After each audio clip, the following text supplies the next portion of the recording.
نحمده ونصلي على رسوله الكريم أما بعد فقد قال الله تعالى في كلامه القديم في القرآن المجيد بعد أعوذ بالله من الشيطان الرجيم بسم الله الرحمن الرحيم يا أيها الذين آمنوا اتقوا الله حق تقاته ولا تموتن إلا وأنتم مسلمون صدق الله العلي العظيم وقال نبينا رسول الله صلى الله عليه وسلم اتقوا الله حيثما كنتم أو قال عليه الصلاة والسلام எல்லா புகழும் அல்லாஹ் ஒருவனுக்கே உரித்தாகட்டுமாக. அவனால் அனுப்பப்பட்ட ஈருலக தலைவர் அன்னல பெருமானார் ரசூலுல்லாஹி ஸல்லல்லாஹு அலைஹி வஸல்லம் அவர்கள் மீதும் அவர்களினுடைய வாழ்க்கையை பின்பற்றி வாழ்ந்த உத்தம சத்திய சஹாபாக்கள் நல்லோர்கள் வழிமார்கள் குறிப்பாக இத்தருணத்தில் அமைந்திருக்கும் நம் அனைவர்கள் மீதும் அல்லாஹ்வினுடைய சாந்தியும் சமாதானமும் என்றென்றும் என்றும் நிலவட்டுமாக. கண்ணியத்திற்கும் மரியாதைக்குரிய அல்லாஹ்வின் நல்லடியார்களே, அல்லாஹ் சுப்ஹானஹு வ தஆலா இந்த உலகத்தில் எத்தனையோ படைப்புகள் விதவிதமாக அதிசயமாக படைத்திருந்தாலும் எல்லா படைப்புகளை விட மிகவும் உயர்தரமான தகுதிமிக்க படைப்பாக மனித இனத்தை அல்லாஹ் தஆலா படைத்திருக்கிறார்.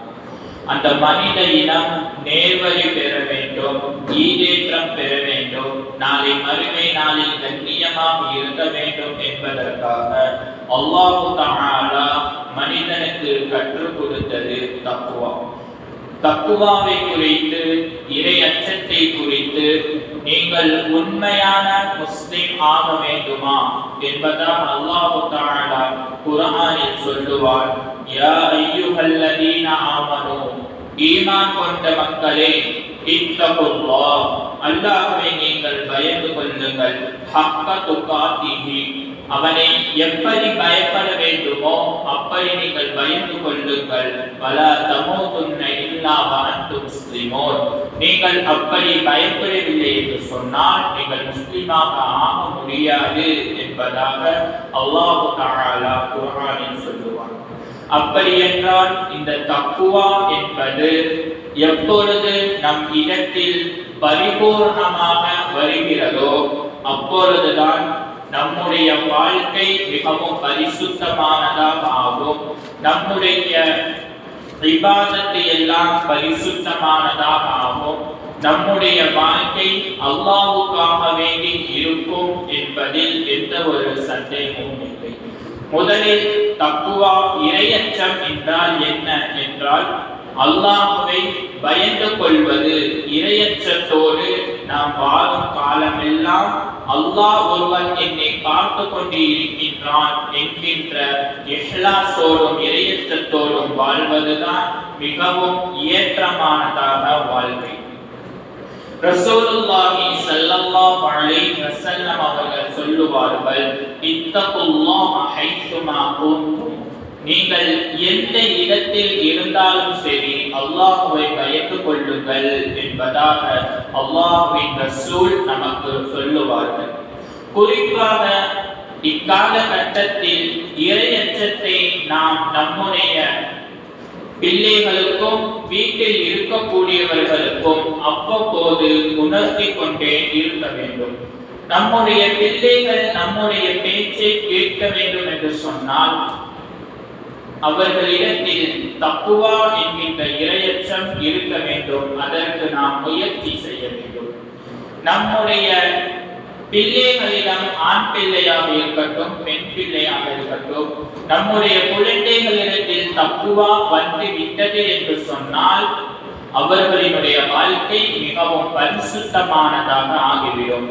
நாம் நம்முடைய குழந்தைகள் எந்த நிலைமையில் இருந்தாலும் சரி அல்லாஹ்வினுடைய அழைப்பு தொழுகைக்காக வந்துவிட்டால் அவர்கள் பள்ளியை நோக்கி வந்து விடுவார்கள்.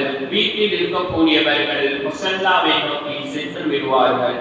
எப்போது தக்குவா நம்மிடத்தில் வந்தது என்று சொன்னால், நம்முடைய பிள்ளைகளிடத்தில் வந்தது என்று சொன்னால், நம்முடைய வாழ்க்கையும் நம்முடைய பிள்ளைகளினுடைய வாழ்க்கையும் அல்லாஹ்வுக்கு பிடித்தமான வாழ்க்கையாக மாறும் என்பதில் எந்த ஒரு சந்தேகமும் இல்லை. ஆனால் நம்முடைய பிள்ளைகளிடம் நம்மிடமும் தக்குவா இருக்கின்றது, ஆனால் அது பரிசுத்தமானதாக இருக்கிறதா என்பதை நாம் தான் முடிவு செய்ய வேண்டும். நம்முடைய இபாதத்துகள் பரிசுத்தமானதாக இருக்கிறதா? நாம் அல்லாஹ்வுக்காக வேண்டி தொழுகிறோமா?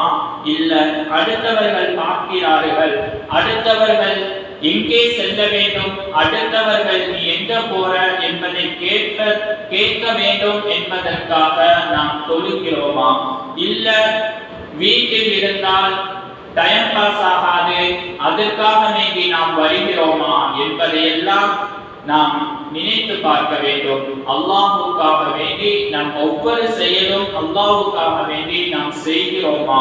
இல்லை அடுத்தவர்களுக்கு பார்க்க வேண்டும், என்னை போற்ற வேண்டும், என்னை அடுத்தவர்களிடம் பெருமை அளிக்க வேண்டும் என்பதற்காக செய்கிறோமா என்பதை நாம் நினைத்து பார்க்க வேண்டும்.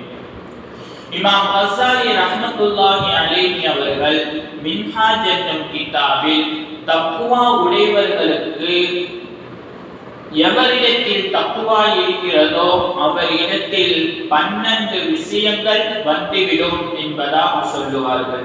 முதலாவதாக தக்வா யாவரிடத்தில் தக்குவா இருக்கிறதோ அவரிடத்தில் அல்லாஹ்வினுடைய புகழ் கிடைக்கும். இரண்டாவது பகைவரை விட்டு பாதுகாப்பு கிடைக்கும். மூன்றாவது இறைவனினுடைய உதவி கிடைக்கும். நான்காவது எல்லா முசீபத்துகளை விட்டும் ஈடேற்றமும் ஹலாலான உணவும் கிடைக்கும். ஐந்தாவதாக அமலில் திருத்தம் கிடைக்கும். ஆறாவதாக அவனுக்கு யாவர் தக்குவா உடையவராக இருக்கிறாரோ அவர்களுக்கு அல்லாஹு தஆலா பாவ மன்னிப்பை வழங்குவார். ஏழாவதாக அல்லாஹ்வினுடைய பிரியம் கிடைக்கும். எட்டாவதாக அவர்கள் செய்யக்கூடிய அமல்கள் எல்லாம் கபூலாகும். ஒன்பதாவதாக அல்லாஹ்வின் இடத்தில் சங்கையும் மரியாதையும் கிடைக்கும். பத்தாவதாக மரணத்தின் போது நல்ல மரணம் உண்டாகும். 11ஆவதாக நரகத்தை விட்டு பாதுகாப்பு கிடைக்கும். 12ஆவதாக சொர்க்கம் கிடைக்கும் என்பதாக இமாம் கஸ்ஸாலி ரஹ்மத்துல்லாஹி அலைஹி அவர்கள் எவரிடத்தில் தக்வா இருக்கிறதோ அவர்களிடத்தில் இதையெல்லாம் இருக்கும் என்பதாக சொல்லுவார்கள். அல்லாஹ் சுப்ஹானஹு வ தஆலா அவனை எப்படி பயப்பட வேண்டுமோ அந்த அளவுக்கு அவனை பயந்து நம்முடைய வாழ்வில் தக்குவாதாரிகளாக மாறக்கூடிய நல்லதொரு தௌஃபீக்கை நம் அனைவர்களுக்கும் அல்லாஹ் தஆலா தந்தருள் புரிவானாக. ரப்பனா தகப்பல் மின்னா இன்னக அன்தஸ் ஸமீஉல் அலீம் வதுப் அலைனா யா ரப்பி மௌலானா இன்னக அன்தத் தவ்வாபுர் ரஹீம். ஸல்லல்லாஹு தஆலா வஸல்லம் அலா கைரி ஹல்கிஹி ஸய்யிதினா முஹம்மதின் وعلى آله وأصحابه أجمعين والحمد لله رب العالمين.